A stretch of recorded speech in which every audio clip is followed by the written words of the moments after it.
Partea stângă l-avem pe minunatul George Zoro, cântăreț cunoscut pe țările vestice. Iar în partea dreaptă este faimosul Darky Dark Ride, foarte cunoscut în țările estice. Acum să înceapă nebunia lui Zoro și Darky.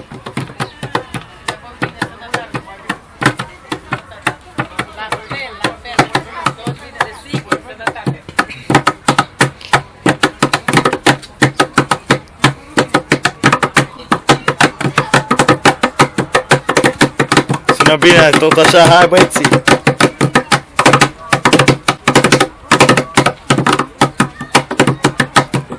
Tot așa, băieții!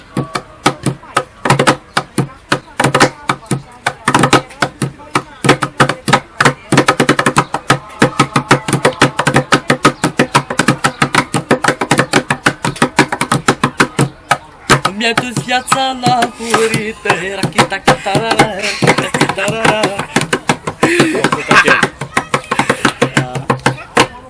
Și asta a fost, doamnelor și domnilor, aplauze! Vă dați mult!